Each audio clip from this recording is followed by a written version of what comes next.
Tá? E vamos encerrar agora, né, nesse quarto encontro, vamos terminar os princípios implícitos da administração pública. Né? Vamos agora dar continuidade falando sobre o princípio da continuidade dos serviços públicos. Então nós vamos agora, nessa aula, encerrar os princípios implícitos. Na próxima aula nós vamos fazer um resumo sobre o que nós vimos nesses 4 encontros iniciais sobre princípios dos direitos públicos, da administração pública, e vamos fazer exercícios depois. O princípio da continuidade dos serviços públicos é um princípio que estuda, que declara que o serviço público deve ser prestado de maneira contínua. Né? O que isso significa? O que significa um serviço público ser prestado de maneira contínua? Significa, em regra, que não é passível de interrupção, em virtude de sua alta relevância para toda a coletividade. A gente pode citar um exemplo de serviços públicos que não podem ser interrompidos, né, como os serviços de saúde, transporte, abastecimento de água. Apesar da obrigatoriedade de prestação contínua, é válido ressaltar que os serviços públicos podem sofrer o quê? Paralisações ou suspensões, de acordo até com a Lei 8.987 de 95, né? Que ela diz o seguinte no seu parágrafo 3º.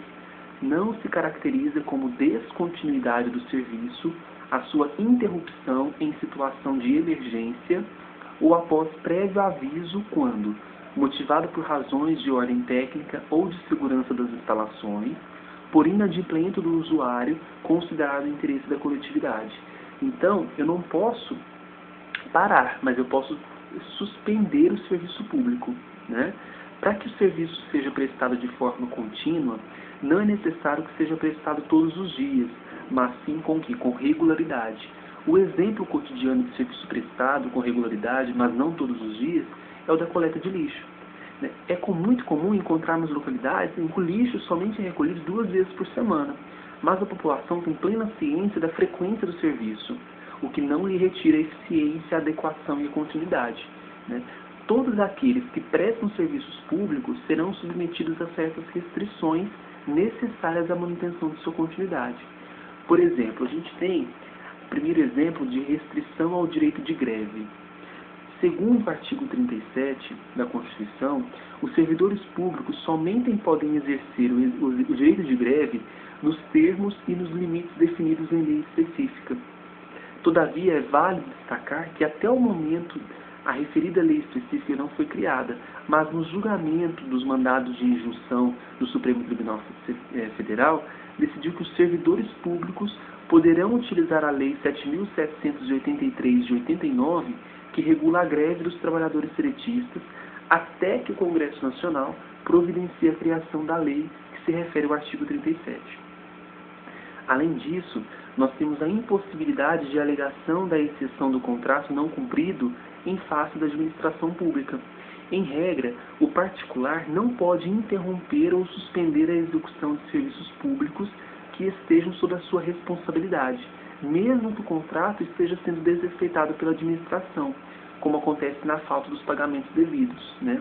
A impossibilidade de interrupção ou suspensão decorre da aplicação restrita da exceção do contrato não cumprido nas relações jurídicas amparadas pelo regime jurídico administrativo, já que este tem o objetivo de assegurar à administração prerrogativas que facilitem a satisfação do interesse público. Somente em situações especiais, ao exemplo de atraso nos pagamentos devido por prazo superior a 90 dias, o particular pode alegar a cláusula de exceção do contrato, né, não cumprido em face da administração. Desse modo, é importante esclarecer que a impossibilidade de um particular alegar que a administração não cumpriu a sua obrigação no contrato para deixar de prestar o serviço público não é absoluta. Com o objetivo de evitar abusos e arbitrariedades por parte da administração, o legislador, né, na Lei de Licitações, estabeleceu hipóteses nas quais o particular poderá reincindir o contrato ou optar pela suspensão dos serviços. Nós temos os casos, né? A suspensão de execução do contrato por ordem escrita da administração por prazo superior a 120 dias, salvo em caso de calamidade pública, grave perturbação de ordem interna ou guerra, né?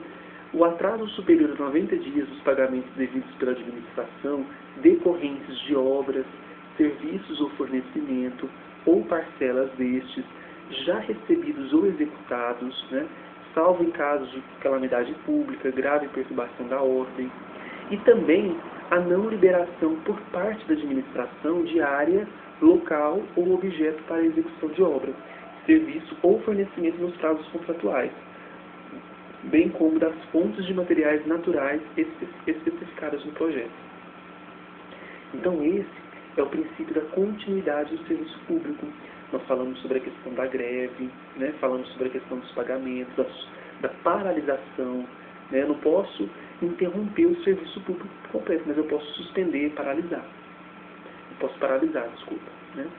Temos agora o princípio da motivação. Né? O princípio da motivação, ele impõe à administração pública a obrigatoriedade de apresentar quais foram as razões de fato, né? E as razões de direito que levaram a praticar determinado ato. A necessidade geral de motivação dos atos administrativos não está prevista no artigo 37. Em termos gerais, o princípio da motivação ele pode ser considerado implícito, pois não está expressamente na Constituição Federal. Mas é claro que se a Constituição Federal impõe ao Judiciário, impõe a obrigatoriedade de motivação dos atos do Poder Judiciário e do Ministério Público, implicitamente também a estende aos atos editados pelo Poder Executivo, que é aquele que possui na edição dos atos administrativos a sua função principal típica. Na Lei 9.784, no artigo 2º, declara expressamente que nos processos administrativos federais serão indicados os pressupostos de fato e de direito que determinaram a decisão. Né? Além disso, no artigo 50, afirma que a motivação deve ser explícita, clara e congruente. E a imposição de que a motivação seja explícita, clara e congruente deriva, dentre outros, dos princípios do devido processo legal, do contraditório e da ampla defesa. Para que o administrado, ou mesmo os agentes públicos, nos casos em que estiverem respondendo a um processo administrativo, por exemplo, possam contestar ou defender-se dos atos administrativos praticados pela administração, é necessário que tenham pleno conhecimento de seu conteúdo. Sendo assim, no momento de motivar o ato, o administrador não pode limitar-se a indicar o dispositivo legal que serviu de base para a sua edição. É essencial ainda que o administrador apresente detalhadamente todo o caminho que ele percorreu para chegar a essa conclusão, bem como o objetivo que deseja alcançar com a prática do ato. Certo? Agindo dessa maneira, o administrador estará permitindo que os interessados possam exercer um controle efetivo sobre o ato praticado, que deva respeitar as diretrizes do Estado Democrático de Direito, o princípio da legalidade, da razoabilidade, da proporcionalidade, do devido processo legal, dentre outros.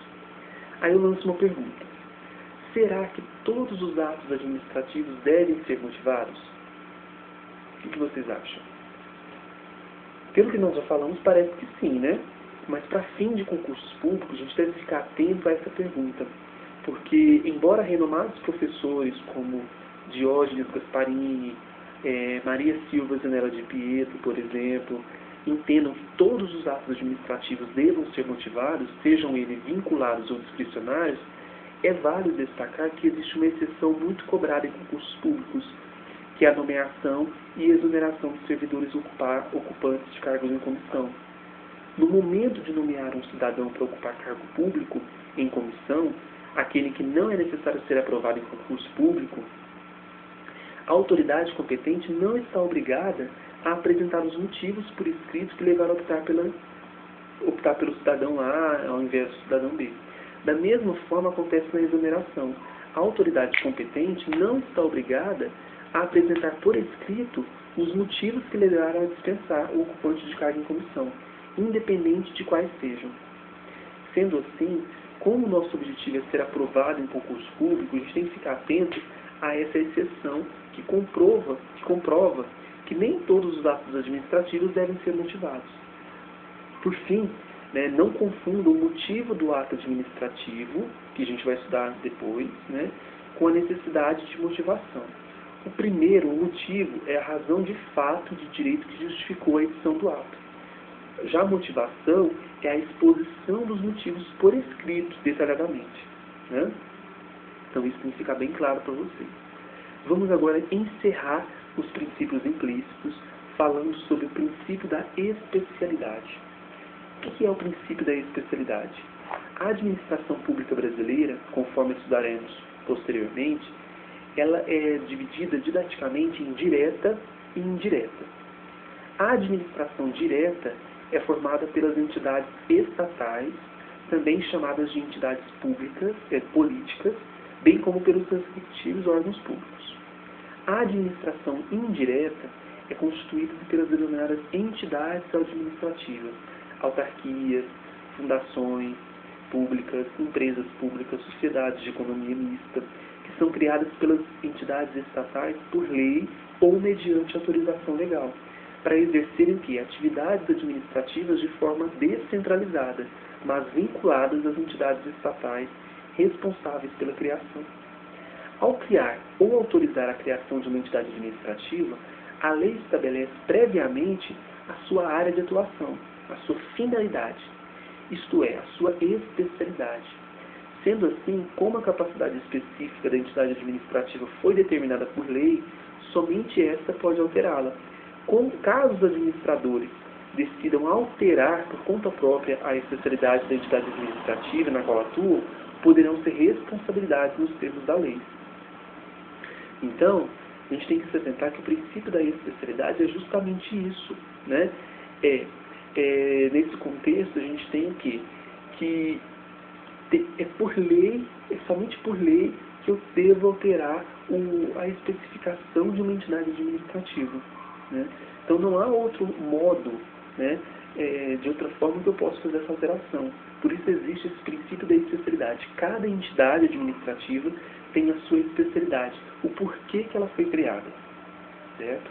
Então nós encerramos nesse momento falar sobre princípios da administração pública. Ficamos aí 4 encontros falando sobre diferenças entre princípios implícitos e expressos. Depois passamos a falar dos princípios expressos, são o famoso LIMP. Na aula passada iniciamos os princípios implícitos e encerramos agora os princípios implícitos. No próximo encontro, nós faremos um resumão sobre princípios, para a gente partir depois para os exercícios, tá certo? Boa noite e até mais.